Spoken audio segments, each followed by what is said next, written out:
Sonikov land, eh? Of course, Sonikov himself reported nothing more than a bluish fog on the horizon. Your island may be nothing more than the product of overactive imaginations. General, consider this. Imagine taking a simple peasant, a pig shepherd, for example, and telling him one day humans would fly around the earth beyond the sky.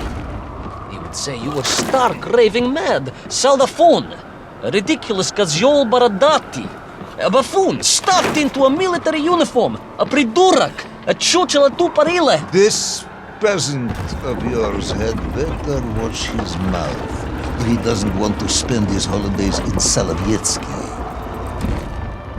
Perhaps you should return to your stall.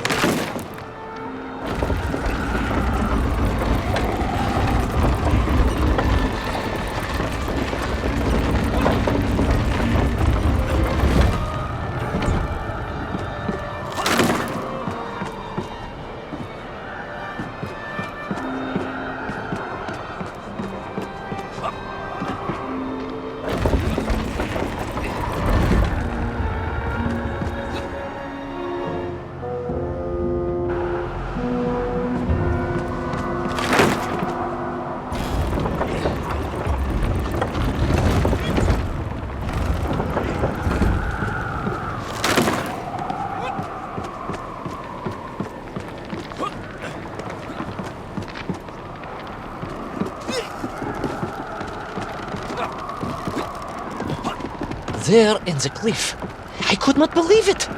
A hairy elephant, trapped and frozen in the ice. A mammoth? No, General, a hairy elephant. Who would think such a thing could be?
Trudged onwards through the blizzard, one foot grimly in front of the other, blinded by the snow, my nose becoming quite blue, my thoughts of home crushed under the weight of the plummeting temperature. I am bored, Ivan Ivanovich, and sick to my teeth of listening to this rubbish. But I speak plainly now. You will tell me where my bomb is, or I will have you shot.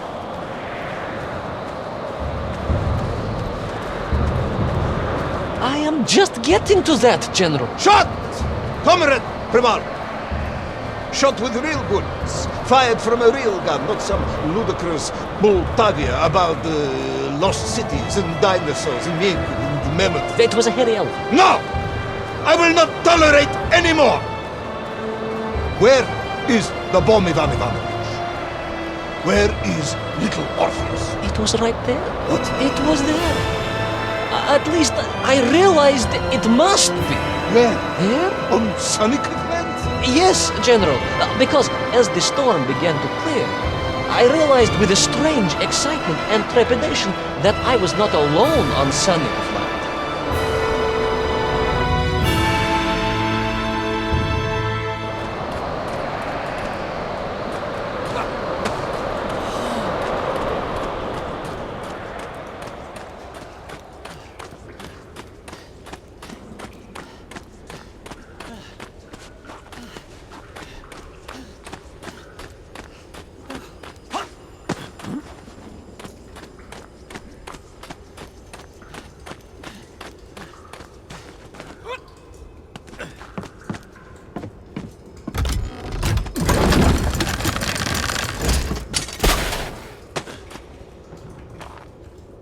Wait.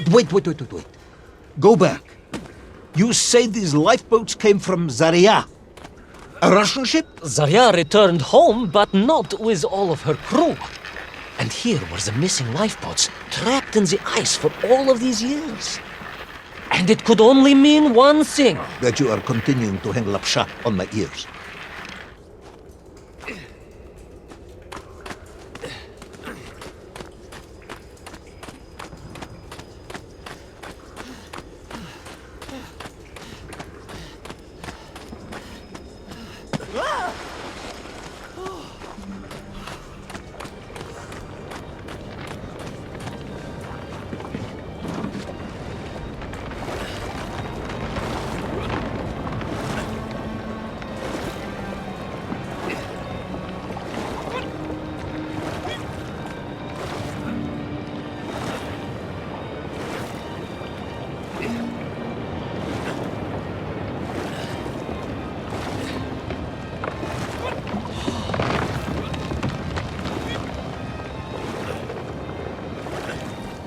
Baron Edward von Toll. Of course, I remember reading about this tragic expedition at school. We were taught he had died a hero's death out on the icy wastes, searching for Sanikaflan. Yet what if, in doing so, he had sailed accidentally into the interior, deep below the crust of the world? A fellow citizen of the surface. I had to try and find him.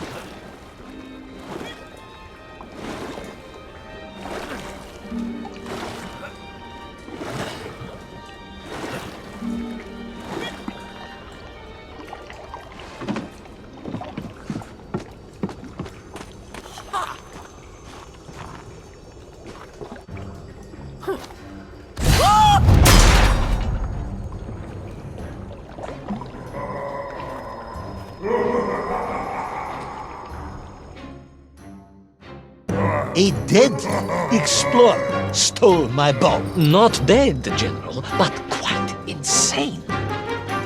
Perhaps it was the loss of the arm or the leg, or the long years in isolation. But Toll was clearly mad. You should have got along perfectly then. Oh, how I wish we had. But no, General. Whatever Toll's intention with little Orpheus was, I had no time to consider it. He was in mortal peril once more.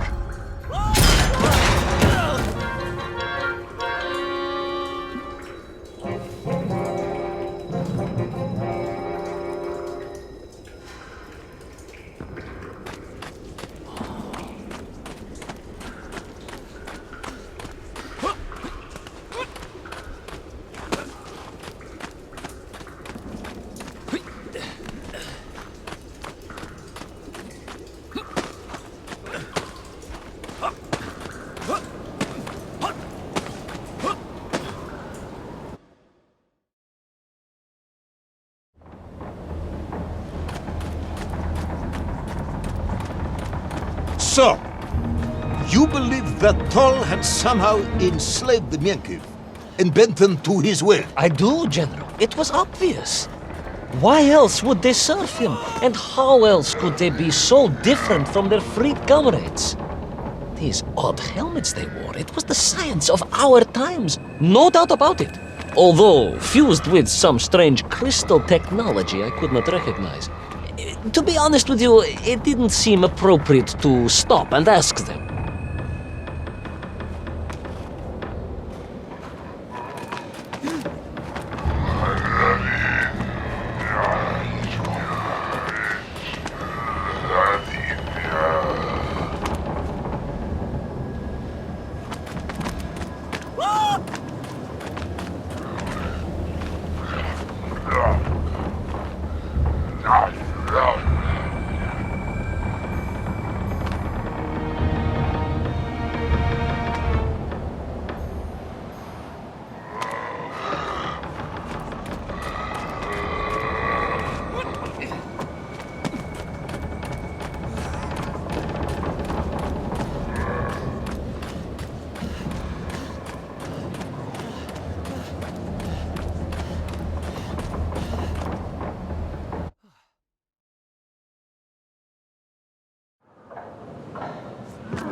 down. You say he was an explorer. Yes, General, he was. He vanished some 60 years ago. I remember the story well. And you say he stole little Orpheus. To get home, General, to get home. I think he must have thought he could use the atomic bomb to blast his way back to the surface.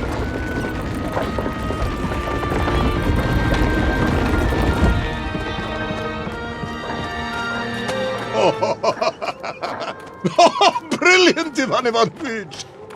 And you expect me to believe that 100-year-old madman not only survived below the Earth's crust, but enslaved these Mienkiv, explored the lost worlds, and discovered the secrets of atomic power all by himself? A Tsarist general! An imperialist! No doubt harking back to the terrible days before the Great Revolution. And Estonian! Estonia. Estonian general! They are wily people.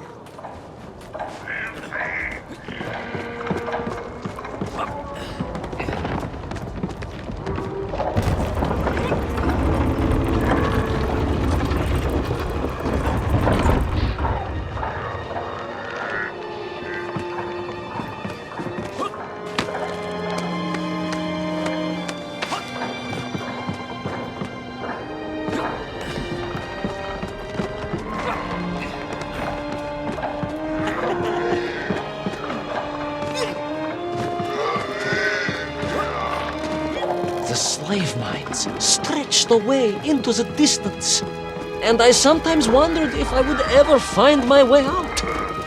But I never gave up, General. Of course you did. You are a hero, Ivan. No, General, no, I am no hero. I am a simple toy maker's son from Tomsk. Omsk. General? Omsk. You said Tomsk. I said Omsk. You said Tomsk. General, I think I am well aware of the city of my birth. Perhaps all the moving around as a child confused you.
On we flew across the deserted, frozen plateau.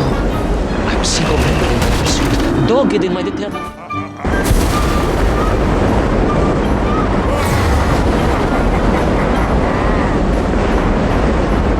On we flew across the deserted, frozen plateau. I was single-minded in my pursuit, dogged in my general. You are a great military leader, a great strategist, whereas I am simply the humble son of a watchdog, toy maker, and driven by patriotic fever, with no regard for my own safety.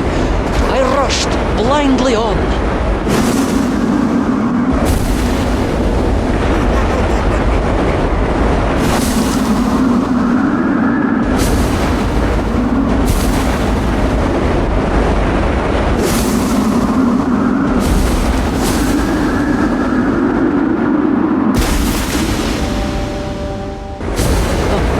Well, General, you are a great military leader, a great strategist, whereas I am simply the humble son of a watchdog, toy maker, and driven by patriotic fever, with no regard for my own safety. I rushed blindly on.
Will our courageous yet unfortunate hero drown in the depths of an inhospitable frozen sea? Will he thaw out in time to prevent Toll from detonating the bomb? Will the general holiday in Omsk next year? Or Tomsk? Or perhaps both? What exactly is the difference between a mammoth and a hairy elephant? All of these questions and more should almost certainly be answered in the next exciting episode of Little Orpheus!